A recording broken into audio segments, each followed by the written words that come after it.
ప్రియమైన దేవుని బిడ్డలారా, మరి మత్తయి సువార్త 21వ అధ్యాయంలో 1 నుండి మనము 9 వచనాలు చదువుకున్నాం. మరి ఈరోజు ఒక ప్రత్యేకమైన ఆదివారం. దీన్ని మనం మట్టల ఆదివారం లేక పామ్ సండే అని అంటారు. ఎందుచేతనంటే యేసు ప్రభు వారు ఈ దినమున మరి గాడిద పైన ఎక్కి యెరూషలేము మరి పట్టణానికి వచ్చినట్టుగా మనం బైబిల్లో చదువుతాం. మరి రేపు వచ్చే శుక్రవారం మరి యేసుక్రీస్తు ప్రభువారు సర్వ మానవుల యొక్క పాపముల కొరకు శిలువలో మరి రక్తం కాచి ప్రాణం పెట్టినటువంటి రోజు గుడ్ ఫ్రైడే, రేపు వచ్చే శుక్రవారం. కనుక ఈ యొక్క ఆదివారం ఒక ప్రత్యేకమైన ఆదివారం. యేసుక్రీస్తు గాడిద పైన ఎక్కి ఆయన ఎక్కడికి వస్తున్నాడు అంటే యెరూషలేములకు ఆయన వస్తూ ఉన్నాడు. మరి జయోత్సాహముతో ఆనంద ధ్వనులతో యేసుక్రీస్తు ప్రభువారు మరి గాడిద పైన ఎక్కి ఎక్కడికి చేరుకున్నారు అంటే యెరూషలేమునకు ఆయన చేరుకున్నాడు. మరి మత్తయి సువార్త 21వ అధ్యాయంలో యేసు ప్రభువారు తన శిష్యుల్లో ఒక ఇద్దరిని పిలిచి ఆ ఇద్దరు శిష్యులతో ప్రభు చెప్తూ ఉన్నాడు. ఏమని చెప్తూ ఉన్నాడంటే, మీ ఎదుటిన్న గ్రామానికి వెళ్ళండి, వెళితే అక్కడ కట్టబడి ఉన్న ఒక గాడిద ఉంటుంది, దానితో పాటు గాడిద పిల్ల ఉంటుంది. మీరు వెళ్ళి ఏం చేయాలంటే ఆ గాడిదను విప్పి ఆ గాడిదను దాని పిల్లను నా ఎదుకు తీసుకుని రండి. ఒకవేళ ఎవరైనా మీరు ఎందుకు ఆ గాడిదను విప్పుతున్నారు అని అడిగితే అది ప్రభువుకు కావలసి ఉన్నదని చెప్పండి అని ప్రభు చెప్పాడండి. మరి ప్రభు చెప్పినట్టుగానే ఇద్దరు శిష్యులు వెళ్ళారు. వారు గాడిదను విప్పుతూ ఉన్నారు. మరి విప్పుతూ ఉంటే అక్కడ ఉన్న వారు అడిగారు, ఎందుకు గాడిదను విప్పుతున్నారు? అప్పుడు వారు చెప్పారు శిష్యులు, ఇది ప్రభువుకు కావలసి ఉన్నదని చెప్పగానే వారు మాట్లాడలేదు. యేసు ప్రభు దగ్గరికి ఆ గాడిద పిల్లలను తీసుకొచ్చారు. మరి యేసు ప్రభు వారు ఇప్పుడు ఆ గాడిద పైన కూర్చుండి ఆయన ఎక్కడికి వస్తూ ఉన్నాడు అంటే ఆయన యెరూషలేమునకు వస్తూ ఉన్నాడు. మరి యేసు ప్రభు వారు మరి జీవితంలో ఇవి చివరి దినాలన్నమాట. ఆయన ఇంకా శుక్రవారం ఆయన చనిపోతూ ఉన్నాడు. చివరి వీక్ అంటారు దీన్ని. కాబట్టి యేసు ప్రభు ఎందుకు గాడిద పిల్ల పైన యెరూషలేమునకు రావాలి, గుర్రం మీద ఎందుకు రాకూడదు అనుకోవచ్చు. యేసు ప్రభు ఎందుకు గాడిద పిల్ల పైన యెరూషలేముకు వచ్చాడు అంటే దానికి ఒక కారణం ఉన్నది. యేసు ప్రభు ఈ లోకంలో పుట్టక మునిపే యేసుక్రీస్తు ప్రభు వారు మరి గాడిద మీద ఎక్కి యెరూషలేముకు వస్తాడు అని ఎన్నో వేల సంవత్సరాలకు పూర్వమే ఒక ప్రవక్త ప్రవచించాడు. జకర్యా అనేటువంటి ప్రవక్త ఎన్నో వేల సంవత్సరాలకు పూర్వము ఆయన గాడిద ఎక్కి యెరూషలేముకు వచ్చునని ఆయన ప్రవచించాడు. ఆ ప్రవచనం నెరవేర్పు ఇప్పుడు అక్షరాలు ఎక్కడ నెరవేర్చబడుతుంది అంటే యేసు ప్రభు పట్ల నెరవేర్చబడుతుంది. మీరు మత్తయి సువార్త 21వ అధ్యాయంలోకి వెళ్తే మరి మత్తయి సువార్త 21వ అధ్యాయం 4వ వచనంలో ప్రవక్త వలన చెప్పబడింది నెరవేరునట్లు ఇది ఏమాయను జరిగెను. అదేమనగా, ఇదిగో నీ రాజు సాత్వికుడై గాడిదను భారవాహక పశుపిల్లైన చిన్న గాడిదను ఎక్కి నీ యొద్దకు వచ్చుచున్నాడని సియోను కుమారితో చెప్పుడి అని ప్రవక్త చెప్పినట్టుగా ఇది నెరవేర్చబడింది. సియోని కుమార్తె అంటే యెరూషలేము అన్నమాట. యెరూషలేముకున్న మరొక పేరే సియోను అని అర్థం. కానీ సియోను కుమార్తె చెప్పండి, నీక రాజు మరి గాడిద ఎక్కి వస్తూ ఉన్నాడని. ఈ మాట ఎక్కడ చెప్పబడింది అంటే జకర్యా గ్రంథంలో ప్రవక్త గారు, ఏ ప్రవక్త అంటే జకర్యా గారు చెప్పారు. ఎక్కడ చెప్పారు అంటే జకర్యా గ్రంథంలోకి వెళ్ళిపోదాం. హగ్గయి గ్రంథం తర్వాత బైబిల్లో జకర్యా గ్రంథం కనిపిస్తుంది. మనము 781వ పేజీలో 9వ అధ్యాయంలో 9వ వచనం చదువుకుంటున్నాం. సియోను నివాసులారా బహుగా సంతోషించుడి, యెరూషలేము నివాసులారా ఉల్లాసముగా ఉండుడి. నీ రాజు నీతిపరుడును రక్షణ గలవాడును దీనుడనై గాడిద పిల్లను ఎక్కి నీ యొద్దకు ఏం చేస్తున్నాడు, వచ్చుచున్నాడు. సియోను నివాసులారా అన్నాడు. దాని కిందే అంటున్నాడు యెరూషలేము నివాసులారా అంటున్నాడు. అంటే సియోను అన్నా యెరూషలేము అన్నా ఒకటే. కానీ సియోను నివాసులారా బహుగా సంతోషించండి, యెరూషలేము నివాసులారా మీరేం చేయాలి, ఉల్లాసముగా ఉండండి. నీ రాజు నీతిపరుడు ఆయన, రెండోది రక్షణ గలవాడు, మూడోది దీనుడు ఆయన. ఏం చేస్తున్నాడు ఆయన? గాడిద పిల్లను ఎక్కి నీ యొద్దకు ఆయన ఏం చేస్తున్నాడు, వచ్చుచున్నాడు.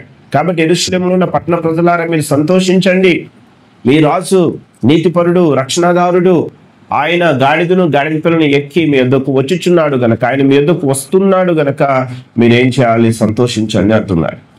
కాబట్టి ప్రియులారా, ఎన్నో వేల సంవత్సరాల పూర్వం చెప్పబడిన ఈ ప్రవచనం అక్షరాల ఎవరి పట్ల నెరవేర్చబడిందంటే యేసయ్య పట్ల నెరవేర్చబడింది. దీన్ని బట్టి మనకేం అర్థమవుతుందంటే బైబిల్లో ఉన్న ప్రతి మాట కూడా అదేంటంటే సత్యం.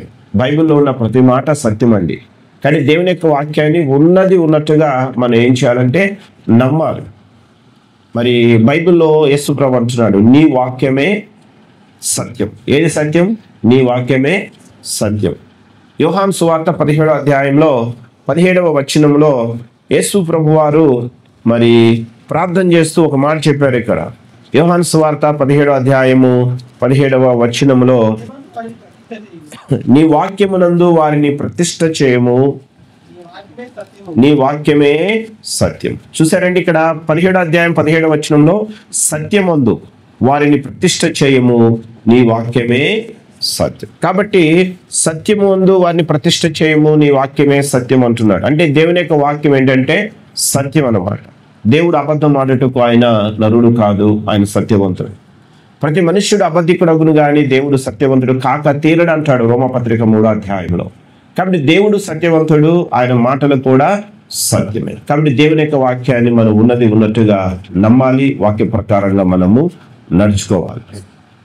మరి మత్తయి సువార్తలో అంటాడు 24వ అధ్యాయం 35వ వచనంలో, ఆకాశమును భూమియు గతించును గాని నా మాటల్లో సున్నా అయినను పొల్లు అయినను తప్పిపోదు అన్నాడు. ఒకనొక సమయం వచ్చేసరికి మనం చూస్తున్న ఆకాశం భూమి కూడా గతించిపోతుంది, నాశనం అయిపోతాయి. కానీ దేవుని యొక్క వాక్యం మాత్రం ఎన్నడూ కూడా నశించదు. సర్వ శరీరుడు గడ్డిని పోలిన వారు, వారి అందమంతయు గడ్డి వలె ఉన్నది, గడ్డి ఎండును దాని పువ్వు రాలు, కానీ ప్రభు వాక్యం మాత్రం నిత్యం ఏమై ఉంటుందంట, నిలిచి ఉంటుందంటాడు. 1 పేతురు పత్రిక 1వ అధ్యాయం 24వ వచనంలో. మనిషి యొక్క అందము వాడిపోతూ ఉంటుంది, గడ్డి పువ్వులాగా, గడ్డిలాగా మనిషి ఎండిపోతూ ఉంటాడు. కానీ దేవుని యొక్క వాక్యం మాత్రం ఎల్లప్పుడూ ఏమై ఉంటుందంటే నిలిచే ఉంటుంది. కాబట్టి మనందరం కూడా వాక్యాన్ని ప్రేమించాలి. వాక్యములో ఉన్న వాటి ప్రకారంగా మనందరం కూడా జీవించాలి అని దేవుడు కోరుకుంటున్నాడు. దావీదు మహారాజు అంటాడు, నీ వాక్యమును బట్టి నేనేం చేస్తున్నాను, నడుచుకుంటున్నాను అంటాడు. కానీ మనలో ప్రతి ఒక్కరం కూడా దేవుని యొక్క వాక్యాన్ని బట్టే మనందరం కూడా నడుచుకోవాలి. మానవుల పద్ధతులను బట్టి, ఆచారాలను బట్టి, సాంప్రదాయాలను బట్టి కాదు, కానీ మనమందరం కూడా దేవుని వాక్య ప్రకారంగా నడుచుకోవడం ద్వారా ఇహ పరలోకంలో కూడా మనం ఎంతో దీవించబడతాం. ఎందుకంటే దేవుని యొక్క వాక్యము సత్యము అనే విషయాన్ని మనం ఎన్నడూ మర్చిపోకూడదు. ఇక మనం గాడిద దగ్గరికి వచ్చేస్తే ఆ గాడిద ఏమై ఉన్నదంట, కట్టబడి ఉన్న గాడిద. దాని కట్లు యేసుప్రభు ఏం చేయమన్నాడు, ఇప్పి నా యొద్దకు తీసుకురమ్మన్నాడు. కాబట్టి ఆ గాడిదను కట్లు ఇప్పారండి. బైబిల్లో గాడిద అనేది దేనికి సాదృశ్యంగా ఉందంటే మనిషికి సాదృశ్యంగా ఉన్నది. మనం అందరం కూడా ఎటువంటి వారం అంటే గాడిద లాంటివారు. గాడిద కట్లు ఇవ్వబడ్డాయట. అలాగే మనం కూడా మరి పాపపు కట్లు చేత మనం బంధింపబడి ఉన్నప్పుడు, పాపములో శాపములో మనం ఉన్నప్పుడు దేవుడు మన యొక్క పాపపు కట్లను ఏం చేశాడు, ఆయన విడిపించాడు. పాపపు కట్లలో నుంచి దేవుడు మనల్ని విడిపించాడు. పాపంలో నుండి, శాపములో నుంచి మనల్ని ఆయన విడిపించాడు. మన పాపాలు, మన శాపాలు యేసు ప్రభువారు తనపై వేసుకున్నాడు. ఈ సందర్భంలో ఈ వచనాన్ని చదువుదాం. గలతీయులకు రాసిన పత్రికలో 3వ అధ్యాయంలో, గలతీయులకు రాసిన పత్రిక 3వ అధ్యాయంలో మనము 13 నుంచి చదువుకుందాం. ఆత్మను గుర్చిన వాగ్దానము విశ్వాసం వలన మనకు లభించినట్లు అబ్రహాము పొందిన ఆశీర్వచనము క్రీస్తు యేసు ద్వారా అన్ని జనులకు కలుగుటకై క్రీస్తు మన కోసము శాపమై మనలను ధర్మశాస్త్రం యొక్క శాపము నుండి విమోచించెను. ఇందును గూర్చి మ్రాను మీద వ్రేలాడిన ప్రతివాడును శాపగ్రస్తుడు అని రాయబడి ఉన్నది. చూసండి, క్రీస్తు మన కోసము ఏమై ఉన్నాడట, శాపమై మనలను ధర్మశాస్త్రం యొక్క శాపము నుండి ఆయన విడిపించాడు. మన కోసము ఆయన శాపగ్రస్తుడుగా మారాడు. మరి ఆ దినాల్లో సిలువ మరణం అంటే అది శాపగ్రస్తమైన మరణం అన్నమాట. కాబట్టి యేసుక్రీస్తు ప్రభు మన కొరకు శాపగ్రస్తమైన సిలువ మరణాన్ని పొందాడు. మన శాపాలు తీసివేయడానికే క్రీస్తు ప్రభు వారు మన శాపాలు తనపైన వేసుకుని మనకు ఏం చేశాడంటే విడుదలనిచ్చాడు. శాపములో నుంచి ఆయన మనలను విడిపించాడు. శాపం నుంచే కాదండి, యేసు ప్రభు వారు మన పాపములో నుంచి కూడా విడిపించాడు. పాపం ఎరుగని ఆయన మన కోసం ఎలా మారాడట? పాపముగా చేయబడ్డాడంటాడు. ఈ మాట చదువుదాం. 2 కొరింథీయులకు రాసిన పత్రిక 5వ అధ్యాయంలోకి వెళితే కొంచెం ముందుకు వెళ్ళాలి.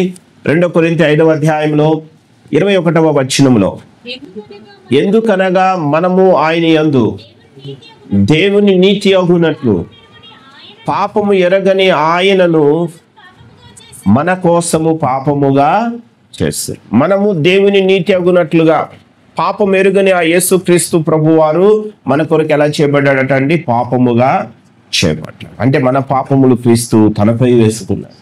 మన శాపములు యేసుక్రీస్తు తనపై వేసుకున్నాడు. మన కొరకు ఆయన చనిపోయాడు. కాబట్టి మనం దేవునికి ఎల్లప్పుడూ ఏం చెల్లించాలి అంటే కృతజ్ఞతాస్తుతులు మనము చెల్లించాలి. పాపంలో నుంచి, శాపములో నుంచి, పాపపు కట్టల నుంచి, సాతానేక బంధకాల నుంచి దేవుడు మనల్ని విడిపించి మనకి ఏమి ఇచ్చాడంటే విడుదల ఇచ్చాడు, విమోచన ఇచ్చాడు. నరకానికి పాత్రలుగా ఉన్న మనలను దేవుడు పరలోకానికి వారసులుగా ఆయన మనలను చేస్తాడు. అందును బట్టి మనం దేవునికి నిండు మనసుతో కృతజ్ఞతాస్తుతులు చెల్లించాలి. విప్పబడిన గాడిద ఏం చేసిందో తెలుసా అండి? విప్పబడిన ఈ యొక్క గాడిద మరి యేసు ప్రభు దగ్గరికి తీసుకొచ్చినప్పుడు ఆ గాడిద పైన బట్టలు పరిచారు.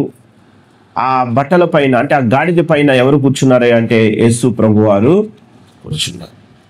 అంటే ఇక్కడ గాడిద ఏం చేస్తుంది అని మనకు అర్థమవుతుంది అంటే, ఒకటి తన బలమును, గాడిద తన బలమును ఎవరికి ఇచ్చిందంటే యేసు కొరకు ఇచ్చింది.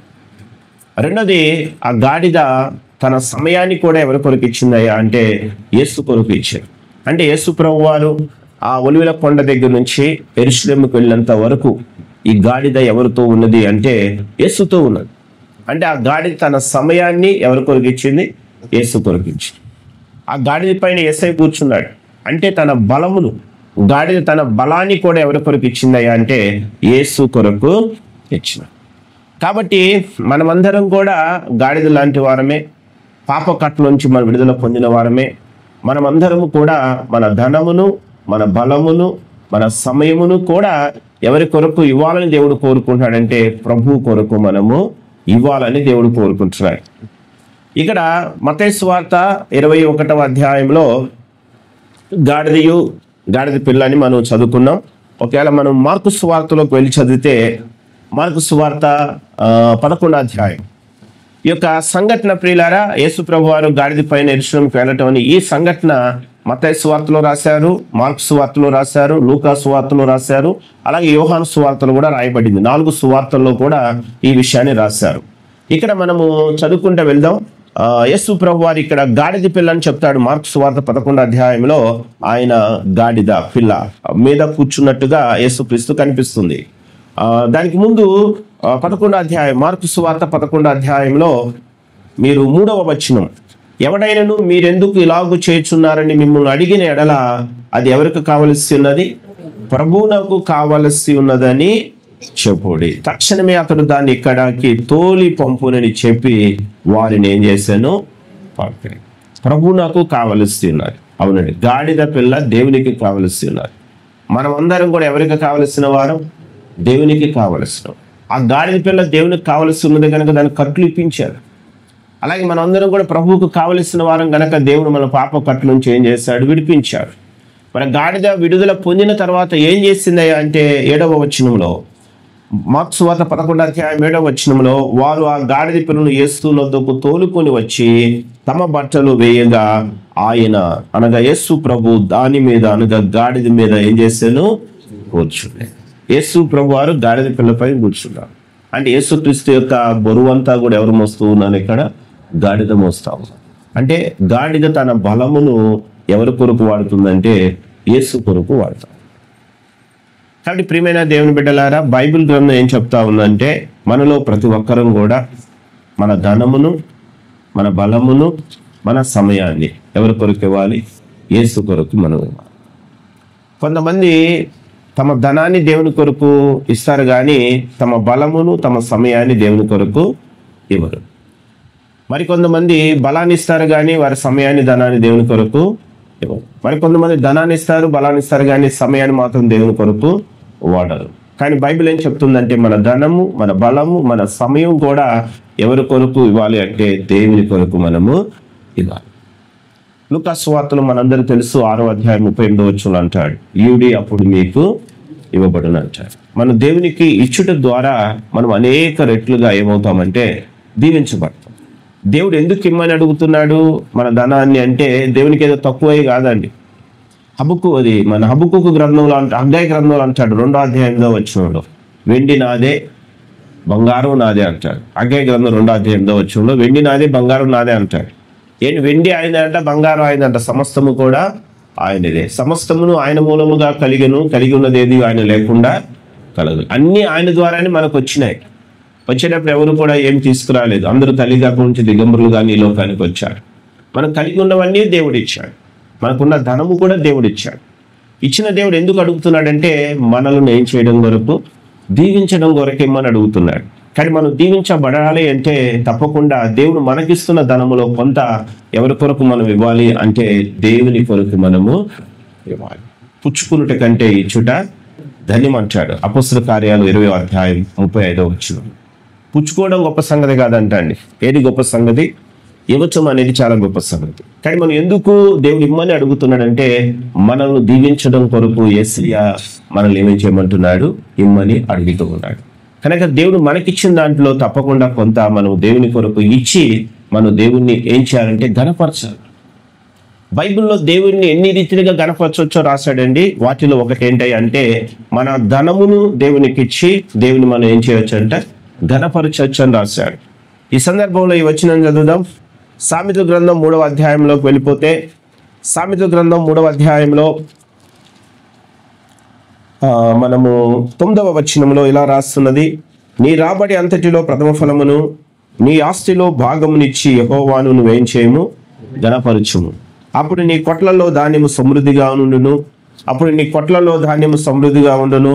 నీ ద్రాక్ష గానుగలో క్రొత్త ద్రాక్ష రసము పైకి పొర్లి ఏమవును పారు. చూసారా, నీ రాబడి అంతటిలో ప్రథమ ఫలము నీ ఆస్తిలో భాగమునిచ్చి యెహోవాను ఏం చేయమంటున్నాడు, ఘనపరచమంటున్నాడు. ఏంటి, మన రాబడి అంతటిలో ప్రథమ ఫలం మొట్టమొదటిగా వచ్చింది. మన ఆస్తిలో భాగమునిచ్చి యెహోవాను ఏం చేయాలంట, ఘనపరచాలి. అంటే దేవునికి మనం ఇచ్చి ఆయన ఘనపరచాలి. అప్పుడు ఎప్పుడైతే మనం ఇస్తామో అప్పుడు ఏం జరుగుతుందంట 10వ వచనంలో, నీ కొట్లలో ధాన్యము సమృద్ధిగా ఉండదు, నీ ద్రాక్ష గానుగుల నుండి క్రొత్త ద్రాక్ష రసం పైకి పొర్లి పారడు. కానీ క్రొత్త ద్రాక్ష రసం పైకి పొర్లి పారటం, మన కొట్లలో ధాన్యం సమృద్ధిగా ఉండటం అంటే అర్థం ఏంటంటే మనం ఏమవుతామంటే దీవించబడతాం. కానీ మన ధనమును దేవునికి ఇచ్చడం ద్వారా దేవునికి ఘనత మనం ఘనపరచవచ్చు, దేవునికి ధనాన్ని ఇచ్చి. రెండోది, మన ధనమును దేవునికి ఇచ్చడం ద్వారా మనం అనేక రీతిలుగా ఏమవుతామంటే దీవింపబడతాం. కాబట్టి మన ధనమును మనము ఎవరికి ఇవ్వాలంటే దేవునికి ఇచ్చేవారంగా ఉండాలి. దేవుడు మనకిస్తున్న దాంట్లో కొంత తప్పకుండా దేవుని కొరకు మనము ఇవ్వాలి. కేవలం మన ధనాన్ని ఇవ్వడం మాత్రమే కాదండి, దేవునికి తప్పకుండా మనలో ప్రతి ఒక్కరం కూడా మన యొక్క బలమును కూడా ఎవరి కొరకు ఇవ్వాలంటే యేసయ్య కొరకు ఇవ్వాలి.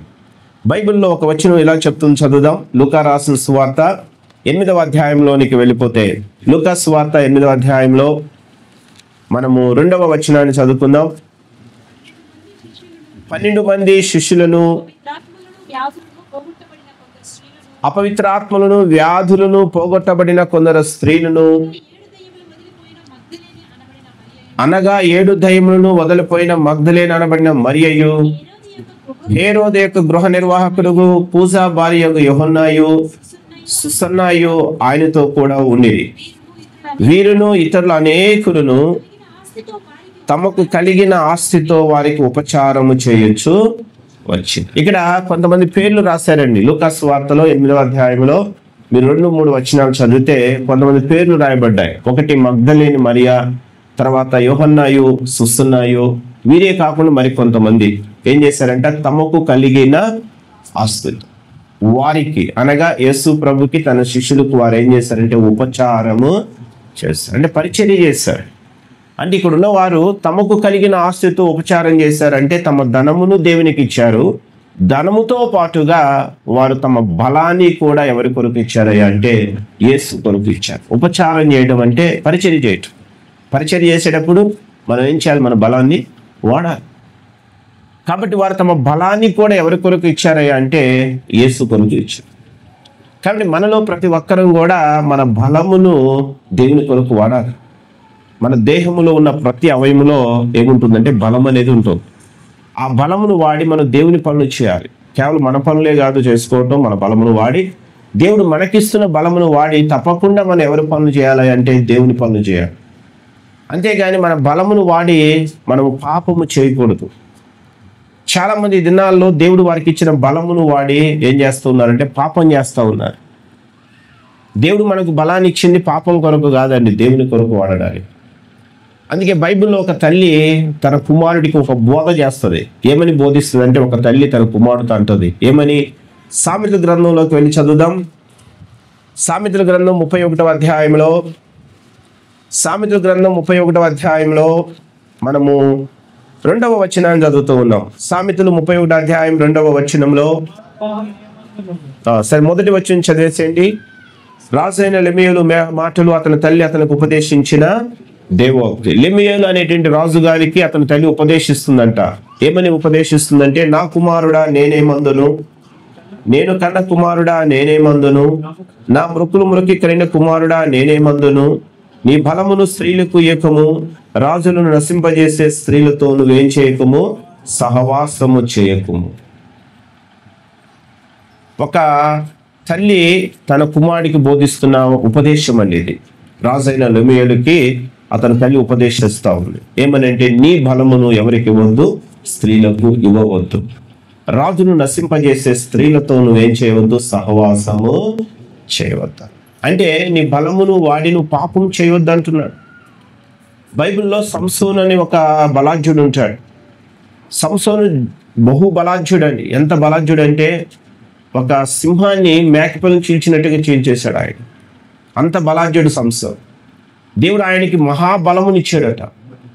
ఆ బలమును సంసోను పోగొట్టుకున్నాడు. ఎలా పోగొట్టుకున్నాడు అంటే కేవలము ఒక స్త్రీ వలన.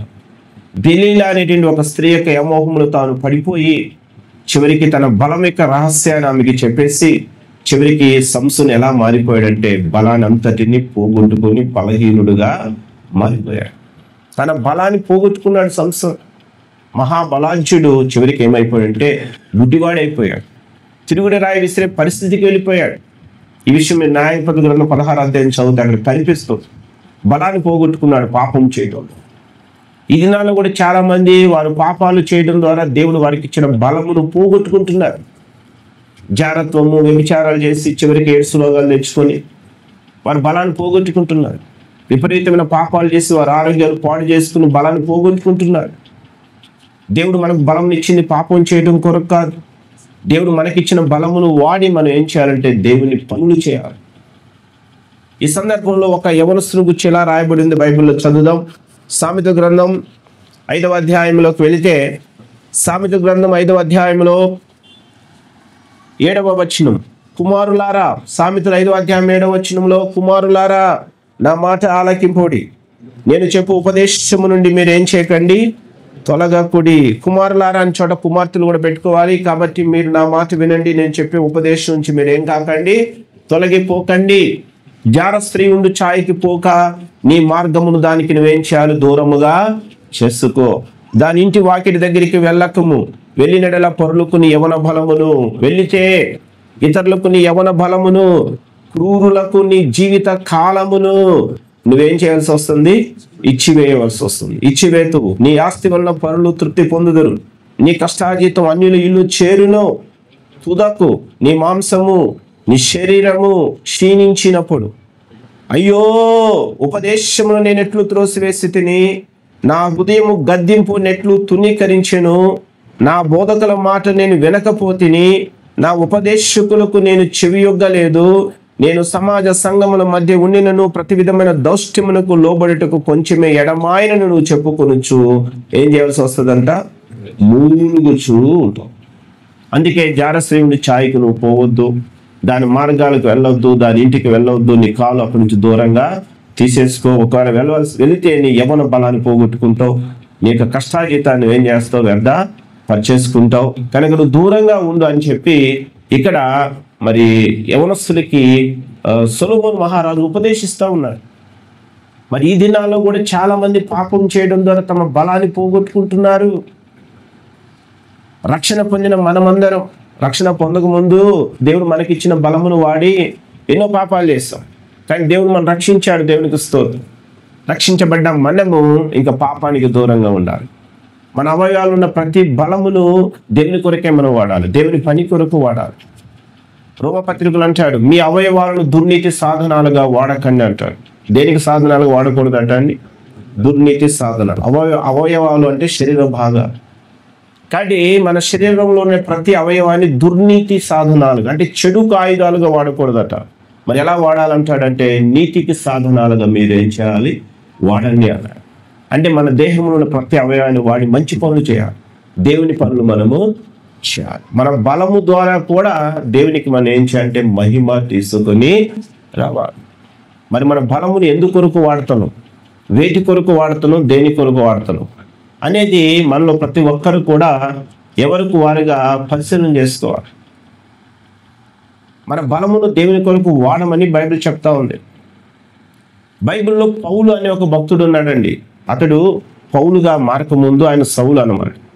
ఈ సౌలు అనేటువంటి వ్యక్తి తన బలమును మరి వాడి భయంకరంగా దేవునికి వ్యతిరేకమైన పనులు ఎన్నో చేశాడు. పౌలు గారిని ఎవరైనా అడిగితే తాను రక్షణ పొందకముందు నువ్వు ఎందుకు కొరకు బ్రతుకుతున్నావయ్యా అంటే ఆ పౌలు గారు చెప్పారు. ఆ సౌలు చెప్పిన సమాధానం ఏంటో తెలుసా అండి? క్రైస్తవులను చంపడం కొరకే నేను ఏం చేస్తా ఉన్నాను, బ్రతుకుతున్నానని చెప్పాడు ఆయన. ఈ మాట చూడండి ఒకసారి. అపోస్తల కార్యములు 9వ అధ్యాయంలో, అపోస్తల కార్యములు 9వ అధ్యాయంలోకి వెళితే, అపోస్తల కార్యాలు 9వ అధ్యాయంలో మొదటి వచనములో, సౌలు ఇంకను ప్రభు యొక్క శిష్యులను బెదిరించుటయు హత్య చేయుటయును తనకు ప్రాణాధారమైనట్టు ప్రధాన యాజకుల యొద్దకు వెళ్ళి. చూసారండి, ప్రభు యొక్క శిష్యులను సౌలు గారు ప్రభు యొక్క శిష్యులను బెదిరించుటయు, రెండోది ఏంటంటే హత్య చేయుటయు, తనకేమైనట్టుగా ప్రాణాధారమైనట్టుగా. అంటే తన ప్రాణానికి ఆధారం మూలం ఏంటయ్యా అంటే క్రీస్తు యొక్క శిష్యులను చంపాలి, వారిని బెదిరించాలి. ఎందుకొరకు నువ్వు బ్రతుకుతున్నావు అంటే క్రైస్తవులను చంపడం కొరకే అన్నట్టుగా ఈ సౌలు జీవితం ఉన్నది. అందుకే యెరూషలేములో ఉన్న సంఘాన్ని పాడు చేశాడు సౌలు గారు. తర్వాత దమస్కుకు వెళ్తున్నాడు. ఇప్పుడు దమస్కులో ఉన్న క్రైస్తవులను కూడా హింసించడానికి, దమస్కులో ఉన్న క్రైస్తవులను కూడా పట్టుకుని బంధించి చెరసాలలో వేయించడానికి ఆ సౌలు గారు ఇప్పుడు దమస్కు కూడా వెళ్తున్నాడు యెరూషలేము నుండి. అంటే సౌలు తన బలమునంతటిని కూడా మరి పాపం కొరకు అంటే దేవునికి వ్యతిరేకం పనులు చేయడానికి వాడాడు. కానీ ఇదే సౌలు తర్వాత పౌలుగా మారాడు. పౌలుగా మారిన తర్వాత ఈ పౌలు తన బలమును ఎందుకు కొరకు వాడాడంటే క్రీస్తు కొరకు వాడాడు. క్రీస్తు కొరకు ఎన్నో ప్రయాణాలు చేశాడు, ఎంతో దూరం ప్రయాణించాడు, ఎంతో మందికి క్రీస్తు యొక్క సువార్తను ప్రకటించాడు, ఎన్నో ఆత్మను సంపాదించాడు, ఎన్నో సంఘాలు కట్టాడు. ఆ సంఘాలు బలపరుస్తూ ఎన్నో ఉత్తరాలు కూడా రాశాడు. ఆ ఉత్తరాలు పత్రికలుగా ఎక్కడ పెట్టబడ్డాయంటే బైబిల్లో పెట్టబడ్డాయి. పౌలు భక్తుడు మరి కొరింథీ సంఘానికి ఉత్తరం రాస్తూ ఒక చక్కని మాట చెప్తాడు. ఏం చెప్తాడంటే పౌలు గారు, ఈ మొదటి కొరింథీ పత్రికలోకి వెళ్దాం. మొదటి కొరింథీ పత్రికలో 15వ అధ్యాయంలోకి వెళితే, మొదటి కొరింథీ పత్రిక 15వ అధ్యాయంలో 10వ వచనం చదువుకుందాం. 9వ వచనం నుంచి, ఎలాగనగా నేను అపోస్తులందరిలో ఎవరిని తక్కువ వాడను, దేవుని సంఘమును హింసించినందున అపోస్తులు అనబడుటకు యోగ్యుడను కాను. అయినను నేనేమై ఉన్నాను, అది దేవుని కృప వలన అయి ఉన్నాను. మరియు నాకు అనుగ్రహింపబడిన ఆయన కృప నిష్ఫలము కాలేదు గాని వారందరికంటే నేను ఎక్కువగా ఏమై ఉంటిని, ప్రయాసపడింది నేను కాదు, నాకు తోడై ఉన్న దేవుని కృపయే. పౌలు గారు చెప్తూ ఉన్నాడు, ఒకప్పుడు నేను దేవుని సంఘాన్ని హింసించిన వాడిని, పాడు చేసిన వాడిని, అపోస్తులుగా ఉండుటకు నేను యోగ్యుని కాదు, అపోస్తులందరిలో నేను తక్కువ వాడను, అసలు దేవుని సంఘాన్ని హింసించినందుకు అపోస్తులుగా పిలువడానికి యోగ్యుడు కాను అంటూ ఏమన్నాడు తెలుసా పౌలు గారు? వారందరికంటే నేను ఎక్కువగా ఏం చేసేటిని, ప్రయాసపడితిని. వారందరూ అంటే ఎవరందరూ? అపోస్తులు ఉంటారు, 12 మంది శిష్యులు అనమాట. ఆ 10 మంది శిష్యులందరికంటే నేను నా దేవుని కొరకు ఏం చేస్తాను, ఎక్కువగా ప్రయాస పడింది. ఆయనను ప్రయాసపడింది నేను కాదు, నాకు తోడై ఉన్న నా దేవుని కృప. ఆయన నాకు కృపనిచ్చాడు. నేను ఆయన కొరకు ఎంతో ప్రయాసపడ్డాను. ప్రయాసపడటం అంటే కష్టపడటం అంటే తన బలమును ఎవరి కొరకు వాడటం, దేవుని కొరకు. పౌలు జీవితం ఎంత మార్పు వచ్చిందండి. ప్రభు నమ్మక ముందు తన బలాన్ని క్రీస్తుకు వ్యతిరేకంగా వాడాడు, పాపం కొరకు వాడాడు. అదే సౌలు రక్షణ పొందిన తర్వాత తన బలమును ఎవరి కొరకు వాడాడంటే క్రీస్తు కొరకు. ఆ విధంగా మన బలాన్ని క్రీస్తు కొరకు వాడాలని బైబిల్ చెప్తుంది. గాడిద తన బలమును ఎవరి కొరకు వాడిందంటే క్రీస్తు కొరకు వాడింది. క్రీస్తు తనపై కూర్చున్నాడు అంటే ఆయన బరువు అంతా గాడిద మోస్తుంది. కాబట్టి మనలో ప్రతి ఒక్కరం కూడా మన బలమును దేవుని కొరకు వాడాలని బైబిల్ చెప్తుంది. కొంతమంది వాళ్ళ బలాన్ని చూసుకుని గర్విస్తూ ఉంటారండి. వారికి ఉన్న బలమును చూసుకుని గర్విస్తూ ఉంటారు. తమ బలమునే తమకు దేవతలుగా భావిస్తారట కొంతమంది. అందుకే బైబిల్ చెప్తా ఉంది, ఇర్మీయా గ్రంథం మీరు 9వ అధ్యాయం చదివితే 23వ వచనం అంటాడు, జ్ఞాని తన జ్ఞానమును బట్టి కానీ, సూర్యుడు తన సౌరత్వమును బట్టి కానీ, ఐశ్వర్యవంతుడు తన ఐశ్వర్యుని బట్టి కానీ ఏం చేయకూడదట, అతిశయింపకూడదు. జ్ఞానవంతుడు నాకు ఎంత జ్ఞానం ఉందని తనకున్న జ్ఞానాన్ని బట్టి గర్వించొద్దటండి. సూర్యుడు అంటే బలవంతుడు, నాకెంత బలం ఉంది అని తనకున్న బలమును బట్టి అతిశయించొద్దు. తర్వాత ఐశ్వర్యవంతుడు నాకెంత డబ్బు ఉందని చెప్పి తనకున్న ధనమును బట్టి ఏం చేయకూడదు, అతిశయించకూడదు. ఎందుకంటే నీకు జ్ఞానం ఇచ్చింది దేవుడే, నీకు బలమునిచ్చింది దేవుడే, మనకు ఐశ్వర్యం ఇచ్చినది కూడా దేవుడే. అందుకే అతిశయించువాడు దేన్ని బట్టి అతిశయింపవలను అనగా, భూమి మీద కృప చూపుచు నీతి న్యాయం జరిగిస్తున్న యెహోవాను నేనేనని నన్ను పరిశీలనగా తెలుసుకుని బట్టి ఏం చేయవలను, అతిశయింపవలను. అటు వారిలో నేనేం చేస్తా ఉన్నాను, ఆనందిస్తున్నాను. ఇర్మీయా గ్రంథం 9వ అధ్యాయంలో 23-24 వచనాల్లో రాస్తున్నది, ఎవరైతే దేవుని బట్టి గర్విస్తారో, అతిశయించడం బట్టి గర్వించటం, వారిని బట్టి దేవుడు ఆనందిస్తాడు. అంతేగాని మనకున్న వాటిని చూసుకుని గర్విస్తే ఉన్నవి మన నుంచి తీసివేయబడతాయి. బైబిల్లో గొల్యాత్ అని ఒక ఆజానుబాహుడు ఉంటాడు, ఫిలిస్తీన్ దేశానికి చెందినవాడు. మొదటి సమయం 17వ అధ్యాయం మీరు చదివితే ఆ గొల్యాతు దేవుడు తనకిచ్చిన బలాన్ని చూసుకుని గర్వించాడు. నన్ను ఓడించేవాడు అసలు ఇశ్రాయేల్ దేశంలో ఒక్కడైనా ఉన్నాడా అని ఆ గొల్యాత్ అనేవాడు తనకున్న బలాన్ని చూసుకుని గర్వించాడు. ఇశ్రాయేల్ ప్రజలను తునీకరించాడు. కానీ ఆ గొల్యాత్ యొక్క బలాన్ని దేవుడు ఏం చేస్తాడు, అణిచివేస్తాడు. దావీదు అనే ఒక యవనస్తుడు గొల్యాతును దేవుని సహాయంతో చంపేశాడు. ఆయనకున్న బలమంతా పోయి, ఏ బలాన్ని బట్టి ఆయన అతిశయించాడో ఆ బలము తొలగించబడింది. కానీ మనకున్న బలాన్ని బట్టి ఎన్నడూ అతిశయించకండి. దేవుడు మనకిచ్చిన బలమును బట్టి దేవుని కృతజ్ఞతాస్తుతులు చెల్లించాలి. ఆ బలాన్ని పాపం చేయడం కొరకు మనం వాడకూడదు. దేవుడు మనకిచ్చిన బలమును వాడి మన పనులు చేసుకోవాలి. మరియు దేవుడు మనకిచ్చిన బలమును వాడి ఎవరి పనులు చేయాలి అంటే దేవుని పనులు మనము చేయాలి. మరి మనలో ఎంతోమంది దేవుని కొరకు మన బలాన్ని వాడుతూ ఉన్నాం. బైబిల్లో స్టెఫను అనే ఒక కుటుంబాన్ని గురించి రాశారు. స్టెఫన్ అనే కుటుంబాన్ని గురించి. మరి క్రొత్త నిబంధనలో మనకు 2 స్టెఫన్లు కనిపిస్తారు. ఒక ఆయనేమో రాళ్లతో కొట్టి చంపబడిన స్టెఫన్, అపోస్తలుల కార్యాలు 7వ అధ్యాయంలో ఉంటాడు. మరొక ఆయన స్టెఫన్ ఎవరంటే కొరింథీ పట్టణానికి చెందిన స్టెఫన్. ఇతడు పౌలు ద్వారా రక్షణ పొందుతాడు, తాను తన ఇంటి వారు. తాను రక్షణ పొందిన తర్వాత స్టెఫన్ అనే వ్యక్తి ఏం చేశాడో ఒక మాట చదువుదాం. 1 కొరింథీయులకు రాసిన పత్రిక 16వ అధ్యాయంలో, 1 కొరింథీ పత్రిక 16వ అధ్యాయంలో మనం 15వ వచనం చదువుదాం. స్టెఫను ఇంటి వారు అక్కయ్య యొక్క ప్రథమ ఫలమై ఉన్నారనియు, వారు పరిశుద్ధులకు పరిచర్య చేయుటకు తమను తామే అప్పగించుకుని ఉన్నారనియు మీకు తెలియను. చూసారండి, స్టెఫను ఇంటి వారు ఏమై ఉన్నారు, అక్కయ్య యొక్క ప్రథమ ఫలమై ఉన్నారు. అక్కయ్య అంటే కొరింథు అన్నమాట. బైబిల్ ఎక్కడ అక్కయ్య అని పదం మీకు కనిపిస్తే మీరు అర్థం చేసుకోవాలి, కొరింథు అని. ఈ కొరింథీ పట్టణంలో మొట్టమొదటిగా ప్రథమ ఫలం అంటే మొట్టమొదటిగా రక్షణ పొందింది ఎవరు అంటే స్టెఫను తన యొక్క ఇంటివారు. ఈ స్టెఫను తన ఇంటివారు ఏం చేశారు తెలుసా అండి, పరిశుద్ధులకు పరిచర్య చేయడానికి తమ్మును తామే వారు ఏం చేశారట, అప్పగించుకున్నారు. అంటే స్టెఫను తన ఇంటి వారు కుటుంబం అంతా కూడా కలిసి దేవుని పిల్లలకు ఏం చేస్తారంటే వారు పరిచర్య చేస్తారు. దేవుని కొరకు వారు తమ బలమును వారు ఏం చేశారు, ఇక్కడ వాడారు.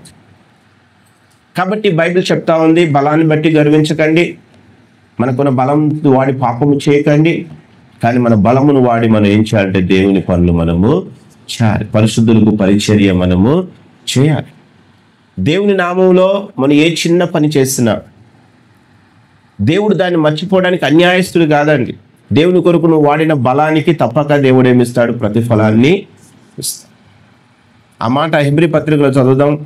హెబ్రీ పత్రిక 6వ అధ్యాయంలో 10వ వచనంలో అంటాడు, మీరు చేసిన కార్యమును మీరు పరిశుద్ధులకు ఉపచారము చేసి ఇంకను ఉపచారము చేయుచుండుట చేత తన నామమును బట్టి చూపిన ప్రేమను మరుచుటకు దేవుడు ఎవరు కాదట?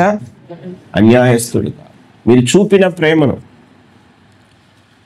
మీరు చేసిన కార్యమును మీరు పరిశుద్ధులకు ఉపచారం చేసి ఇంకను ఉపచారం చేయుచుండుట చేత తన నామమును బట్టి మీరు చూపిన ప్రేమను మరుచుటకు దేవుడు అన్యాయస్తుడు. దేవుడు న్యాయవంతుడండి. మన బలాన్ని మనం దేవుని కొరకు వాడినప్పుడు, పరిశుద్ధులకు పరిచయం చేయడానికి వాడినప్పుడు తప్పకుండా దేవుడు దానికి తగిన ఏమిస్తాడు? ప్రతిఫలాన్ని ఇస్తాడు. ఇప్పుడు గాడిద దగ్గరికి వస్తే, ఈ గాడిద తన బలాన్ని యేసయ్యకు ఇచ్చిందండి, సమయాన్ని కూడా ఇచ్చింది. మరి దేవుడు గాడిద పిల్లకి ఏమి ఇచ్చాడో తెలుసా? ఘనతనిచ్చాడు. అంటే మనం దేవుని కొరకు మన బలం వాడినా, సమయాన్ని వాడినా అదైతే వ్యర్థము కాదు. దానికి తగిన ప్రతిఫలాన్ని తప్పక దేవుడు మనకి ఏం చేస్తాడు?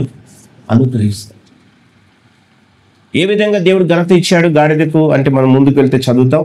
ఇక రెండో విషయానికి వస్తే, ఈ గాడిద తన సమయాన్ని కూడా ఎవరి కొరకు ఇచ్చింది? యేసు కొరకు ఇచ్చింది. మరి యేసు ప్రభు ఒలీవల కొండ దగ్గర నుంచి యెరూషలేముకి వెళ్ళినంతసేపు ఆ గాడిద పిల్లపై కూర్చుని వెళ్ళాడు. అంటే అంతసేపు గాడిద పిల్ల ఎవరితో ఉంది అంటే యేసుతో ఉంది. అంటే గాడిద పిల్ల తన సమయాన్ని కూడా ఎవరికి ఇచ్చిందయ్యా అంటే యేసుకు ఇచ్చింది. బలమును ఇచ్చుట మాత్రమే కాదు, తన సమయాన్ని కూడా యేసయ్యకు అది. మరి మన మాట ఏంటి? మన సమయాన్ని యేసయ్యకు ఇస్తున్నామా? మన సమయంలో మన పనులు చేసుకుంటున్నాం, మంచిదే. ఇంకా మన సమయాన్ని చాలామంది వ్యర్థంగా వారి సమయాన్ని ఏం చేస్తూ ఉన్నారు? వ్యర్థపరిచేస్తూ ఉన్నారు. ఏమండి? టీవీలు, సెల్ ఫోన్లు, వ్యర్థమైన వాటిని చూసి వ్యర్థంగా తిరుగుతూ పాపము చేస్తూ చాలామంది ఈ దినాలు వారి సమయాన్ని వ్యర్థపరిచేస్తున్నారు. తమ సమయాన్ని వారు దేవునికి ఇవ్వడం లేదు. కానీ మనలో ప్రతి ఒక్కరూ కూడా ప్రతిరోజు దేవుడు మనకిస్తున్న సమయంలో కొంత ఎవరి కొరకు వాడాలి అంటే దేవుని కొరకు మనము వాడాలి. దినానికి 24 గంటలు దేవుడు మనకి ఇచ్చాడు. కానీ ఆ 24 గంటల్లో మనం తప్పకుండా కొంత సమయాన్ని, ప్రథమ సమయాన్ని ఎవరి కొరకు వాడాలి అంటే దేవుని కొరకు వాడాలి. దేవునికి ప్రార్థించడం ద్వారా, దేవుని వాక్యాన్ని చదవడం ద్వారా, దేవుని స్తుతించడం ద్వారా, దేవుని మందిరానికి వచ్చి ఆయన ఆరాధించడం ద్వారా, కూటాల్లో పాలు పొందడం ద్వారా మనలో ప్రతి ఒక్కరం కూడా మన సమయాన్ని ఎవరికి ఇవ్వాలి అంటే దేవునికి ఇవ్వాలి.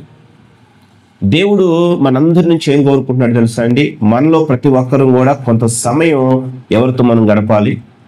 యేసుతో గడపాలని యేసే కోరుకుంటున్నాడు. దేవుడు ఎప్పుడు కూడా మనిషి యొక్క సహవాసాన్ని కోరుకుంటున్నాడు. అందుకే దేవుడు మనిషిని చేశాడు. ప్రతిరోజు చల్లపూట ఆదాము దగ్గరికి వచ్చి దేవుడు ఆదాముతో మాట్లాడుతూ వచ్చాడు. దేవుడు మానవుడి యొక్క సహవాసాన్ని కోరుకునేవాడు.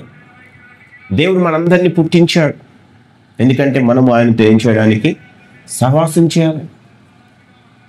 అందుకే బైబిల్లో ఒక మాట రాస్తుంది, సందర్భంలో చదువుదాం.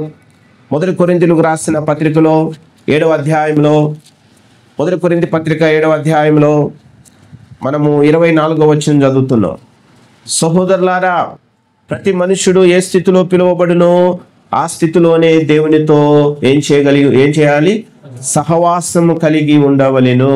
సహోదరులారా, 1 కొరింథీ పత్రిక 7వ అధ్యాయం 24వ వచనంలో, సహోదరులారా, ప్రతి మనుష్యుడు ఏ స్థితిలో పిలువబడినో ఆ స్థితిలోనే వారు దేవునితో ఏం చేయాలంట? సహవాసం కలిగి ఉండాలి. నువ్వు ఏ స్థితిలో ఉండగా పిలువబడ్డావు దేవుని చేత? చదువుతుండగా నువ్వు పిలువబడ్డావా? నువ్వు చదువుకుంటూ దేవునితో ఏం చేయాలి? సహవాసము చేయాలి. పని చేస్తుండగా పిలువబడ్డావా? నీ పని చేసుకుంటూ నువ్వు దేవునితో ఏం చేయాలి? సహవాసము చేయాలి. వ్యాపారం చేస్తుండగా నువ్వు పిలువబడ్డావా? నువ్వు వ్యాపారం చేసుకుంటూ నువ్వు దేవునితో ఏం చేయాలి? సహవాసము చేయాలి. ప్రతి ఒక్కరు ఏ స్థితిలో దేవుడు పిలిచాడో అదే స్థితిలో ఉండి ప్రతి ఒక్కరూ దేవునితో ఏం చేయాలంటే సహవాసం చేయాలి. యోబు గొప్ప వ్యాపారస్తుడు, కానీ అరుణోదయాన లేచి ఆయన ప్రతిరోజు దేవునితో ఏం చేశాడు? సహవాసం చేశాడు. దావీదు గొప్ప రాజు అయి ఉండి కూడా ఆయన ఏం చేశాడు? ప్రతిరోజు దేవునితో సహవాసము చేశాడు. దినానికి 3 సార్లు ప్రార్థించాడు దావీదు, 7 సార్లు దేవుని స్తుతించాడు దావీదు. సమయం దొరికినప్పుడల్లా కూడా ఆయన బైబిల్ గ్రంథాన్ని చదివాడు. నీ ధర్మశాస్త్రం నాకెంతో ప్రియముగా ఉన్నది, దినమెల్లా నేను దాన్ని ఏం చేస్తా ఉన్నాను? ధ్యానిస్తూ ఉన్నాను అంటాడు దావీదు. దానియేలు గొప్ప ప్రధానమంత్రి, బబులోను దేశం, తన ఉద్యోగం చేసుకుంటూ కూడా దినానికి 3 సార్లు దేవుని స్తుతించాడట. దినానికి 3 సార్లు దేవునికి ఏం చేశాడంట? ప్రార్థన చేశాడు. దానియేలు గ్రంథం 6వ అధ్యాయం 10వ వచనంలో చదువుతున్నాం. ఇలాగ బైబిల్లో చదువుకుంటూ వెళ్ళిపోతేనండి, భక్తులు వారి వారి పనులు చేసుకుంటూ, వారి వారి ఉద్యోగాలు చేసుకుంటూ, వారి వారి వ్యాపారాలు చేసుకుంటూ, వారు ప్రతిరోజు ఎవరితో సమయాన్ని గడిపారయ్యా అంటే దేవునితో వారు సమయాన్ని గడిపారు. సహోదరులారా, ప్రతి మనుషుడు ఏ స్థితిలో దేవుని పిలువబడ్డాడో అదే స్థితిలో ఉండి మనం ఎవరితో సహవాసం చేయాలి? దేవునితో మనం సహవాసము చేయాలి. ఇది చాలా ప్రాముఖ్యం అండి. దేవునితో మనం గడపలేనంత పనులు, భారాలు మనం పెట్టుకోకూడదు. ఆదామును అవ్వలను దేవుడు పుట్టించినప్పుడు వారితో సహవాసం చేశాడు. తర్వాత వారు పాపంలో పడిపోయారు. మళ్ళీ వారిని దేవుడు రక్షించి వారి నుంచి ఏం కోరుకున్నాడు తెలుసా? సహవాసాన్ని కోరుకున్నాడు. అసలు దేవుడు మన అందరిని ఎందుకు రక్షించుకున్నాడో తెలుసా? ఒకప్పుడు పాపంలో, శాపంలో ఉన్న మనల్ని దేవుడు రక్షించుకోవడానికి చాలా కారణాలు ఉన్నాయి. ఆ కారణాలు ఒక కారణం ఏంటయ్యా అంటే మనమందరము దేవునితో ఏం చేయాలని? సహవాసము చేయాలి. సహవాసం అంటే ఆయనతో కొంత సమయము గడపాలి అని దేవుడు మనం రక్షించాడట. ఈ మాట ఇదే కొరింథీ పత్రికలో ఉంది చూడండి. మొదటి కొరింథీ పత్రిక మొదటి అధ్యాయంలో 9వ వచనం, మన ప్రభు అయిన యేసు క్రీస్తు అను తన కుమారుని సహవాసమునకు మిమ్మల్ని పిలిచిన దేవుడు ఎవరు? నమ్మదగిన వాడు. చూసారండి, తండ్రి అయిన దేవుడు మన అందరిని ఎందుకు పిలిచాడయ్యా అంటే తన కుమారుడైన యేసు క్రీస్తుతో మనం ఏం చేయాలని? సహవాసము చేయాలి. ఆయనతో మనం కొంత సమయం గడపడానికే దేవుడు మనందరినీ రక్షించుకున్నాడు. మన ప్రభు అయిన యేసు క్రీస్తు తన కుమారుని సహవాసానికి మనల్ని పిలిచిన దేవుడు ఎవరయ్యా అంటే నమ్మదగిన వాడు. కాబట్టి దేవుడు మనం రక్షించింది ఆయనతో సహవాసం చేయడానికి. దేవుడు మనం పుట్టించింది ఆయనతో మనం సహవాసము చేయడానికి. కనుక మనలో ప్రతి ఒక్కరు కూడా కొంత సమయం ప్రతిరోజు ఏం చేయాలంటే దేవుని కొరకు కేటాయించాలి. దేవునితో ప్రతి ఒక్కరు కూడా గడపాలి. గాడిద అదే మనకు నేర్పిస్తుంది. నా బలమును దేవునికి ఇచ్చాను, నా సమయాన్ని కూడా దేవునికి ఇచ్చాను. కానీ మన బలము, మన సమయం, మన ధనము కూడా ఎవరి కొరకు మనం ఇవ్వాలంటే దేవుని కొరకు మనం ఇచ్చు వారంగా ఉండాలి. యోబు గ్రంథంలో అంటాడు 22వ అధ్యాయం 21వ వచనంలో, మనం ఆయనతో సహవాసము చేసినలా మనకు సమాధానము కలుగును, అలాగుననే ఏం కలుగుతుందంట? మేలు కూడా కలుగునని రాశారు. ఏంటి మనకు సమాధానం కావాలా? చాలా మంది అంటూ ఉంటారు, మా కుటుంబాల్లో సమాధానం లేదు, మా హృదయాల్లో సమాధానం లేదా? సమాధానము కావాలి అంటే మనం అందరం కూడా ప్రతిరోజు ఎవరితో సహవాసం చేయాలి? యేసయ్యతో సహవాసం చేయాలి. మేలు కలగాలి అంటే తప్పకుండా మనం ఏం చేయాలి? దేవునితో సహవాసము చేయాలి. మనము ఆయనతో సహవాసం చేస్తే సమాధానం దొరుకుతుందంట. రెండోది ఏం దొరుకుతుందంట? మేలు దొరుకుతుంది. యోబు గ్రంథం 22వ అధ్యాయం 21వ వచనం. దేవునితో నువ్వు సహవాసం చేయకుండా వ్యర్థమైన వాటితో నువ్వు సహవాసం చేస్తే సమాధానం ఉండదు, మేలు ఉండదు. కాబట్టి దేవునితో సహవాసం చేయడానికి మనం తీర్మానం చేసుకోవాలి. బైబిల్లో పౌలు అనే భక్తులు ఒక చక్కని మాట చెప్పాడండి. ఏం చెప్పాడు తెలుసా? ఏవేవి నాకు లాభకరంగా ఉన్నాయో వాటి క్రీస్తు నిమిత్తం నేను ఏం చేశాను? నష్టముగా ఎంచుకున్నాను, సమస్తమును పెంటతో సమానంగా ఎంచుకున్నాను అన్నాడు. అంటే తాను క్రీస్తుతో సహవాసం చేయడానికి తనకు లాభకరంగా ఉన్న వాటిని పౌలుగా ఎలా మార్చుకున్నాడంట? నష్టముగా మార్చుకున్నాడు. అంటే దేవుని యొక్క సహవాసాన్ని పోగొట్టుకోవడానికి పౌలు భక్తుడు ఇష్టపడలేదు.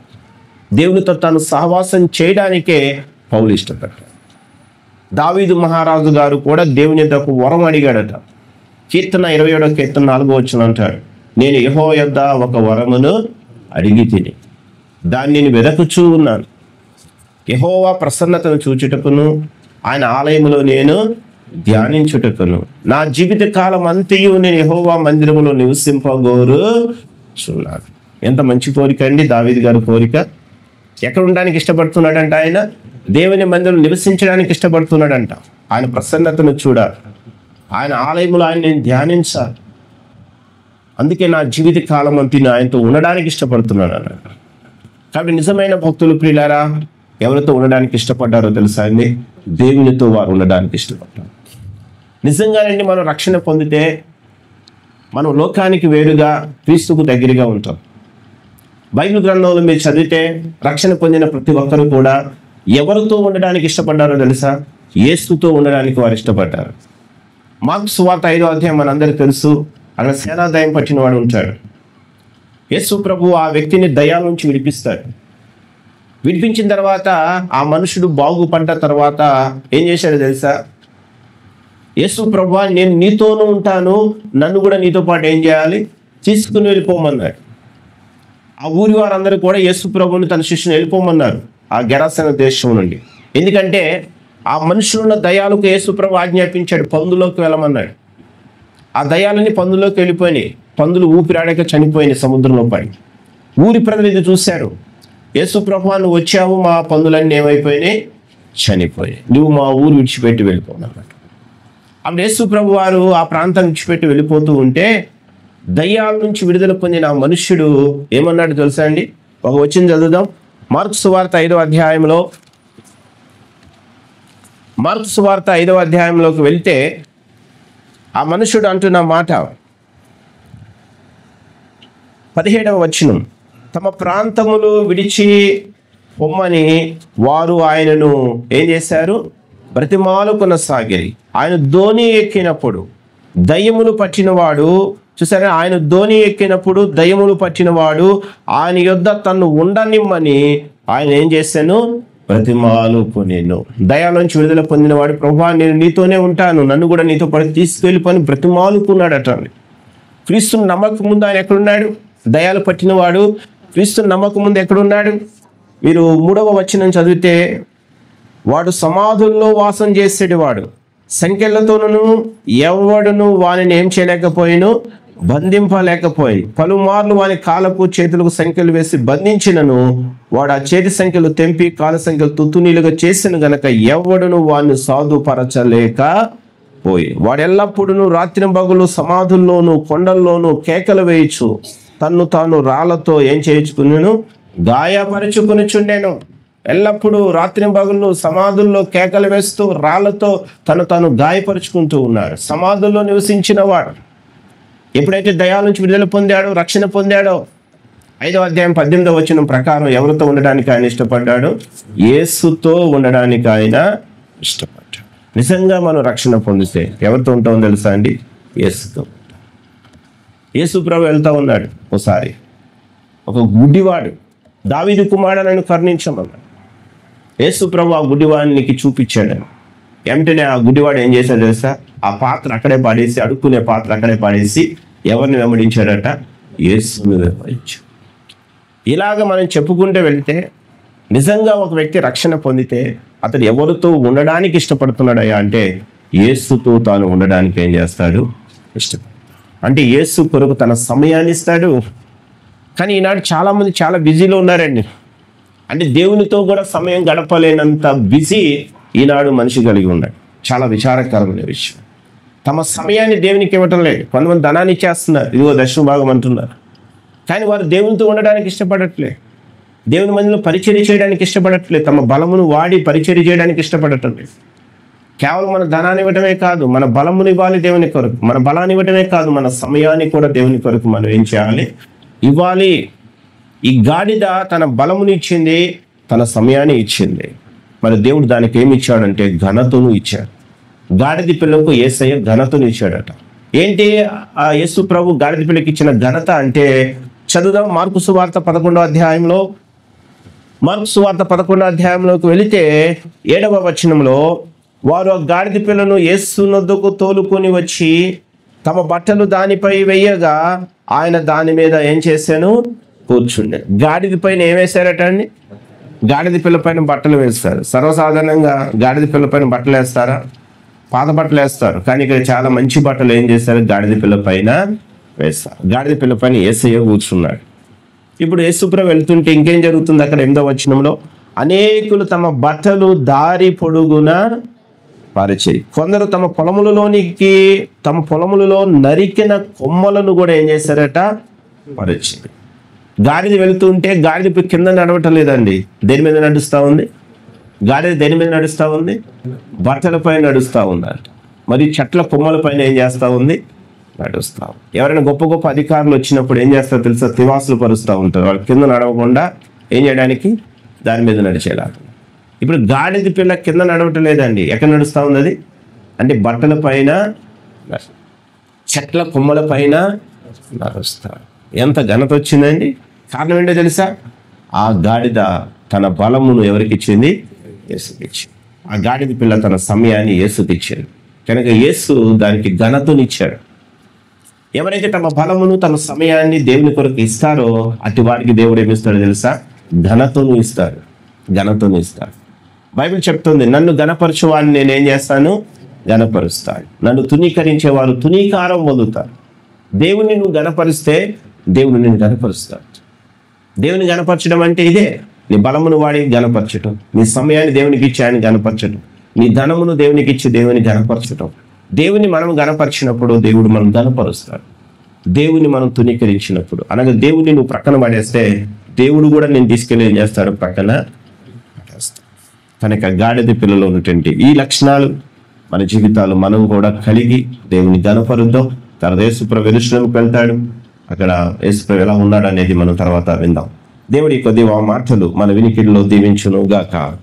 ఆమేన్.